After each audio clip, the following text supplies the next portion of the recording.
Google Chrome open பண்ணிட்டு EPFO அப்படின்னு type பண்ணிக்கோங்க. டைப் பண்ணால் ஃபஸ்ட்டு ஒரு இபிஎஃப்ஓன்னு ஒரு ஆப் இருக்கா, அதை கிளிக் பண்ணிட்டீங்கன்னா நமக்கு இது மாதிரி ஒரு பேஜ் வரும். அதில் கேஒய்சி அப்டேஷன் மெம்பர் அதை கிளிக் பண்ணிக்கோங்க. கிளிக் பண்ணிட்டீங்கன்னா அடுத்தது ஒரு பேஜ் வரும்.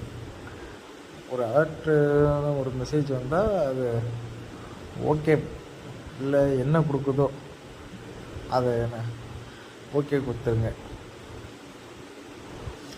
ஓகே கொடுத்துட்டு யூஏஎன் நம்பர் எப்படி கண்டுபிடிக்கலாம், அதுக்கு நோ யூஏஎன் அதை கிளிக் பண்ணிக்கோங்க.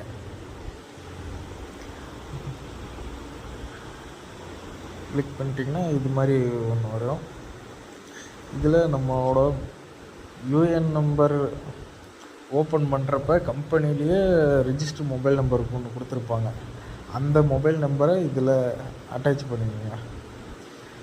கம்பெனிலேயே ஓப்பன் பண்ணுறப்ப அவங்க ஒரு மொபைல் நம்பர் கேட்டிருப்பாங்க, நீங்கள் கொடுத்துருப்பீங்க. அந்த நம்பரு ப்ளஸ் ஆதார் கார்டில் இது ரிஜிஸ்டர் ஆகிருக்கணும். அப்படின்னா தான் கண்டுபிடிக்க முடியும்.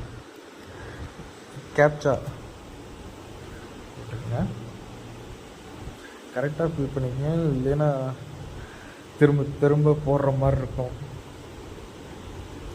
அதனால் ஃபஸ்ட் டைம் போடுறப்பவே கரெக்டாக பார்த்து போட்டுருங்க.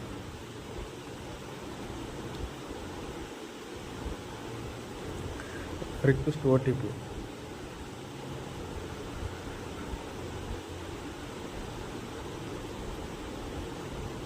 நமக்கு ஓடிபி மெசேஜாக வந்துடும். அதில் ஒன் டைம் பாஸ்வேர்டுன்னு இருக்குல்ல, அதை எடுத்துக்கங்க. ஓடிபி ஐடின்னு இருக்கிறத எடுத்துக்காதீங்க. ஒன் டைம் பாஸ்வேர்டு அதை ஃபஸ்ட்டாக இருக்கிறத எடுத்துக்க நம்ம வச்சுக்க வேண்டியதான்.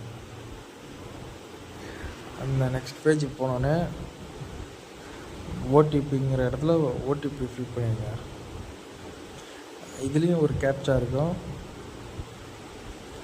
இந்த இடத்துலையும் கேப்சா போட்டு ஃபில் பண்ணிடுங்க.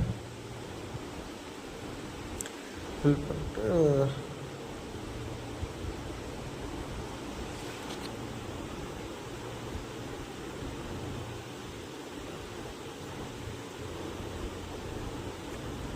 வேலிடிட்டி ஓடிபின்னு கொடுத்தீங்கன்னா நெக்ஸ்ட் பேஜுக்கு மூவ் ஆகிடும்.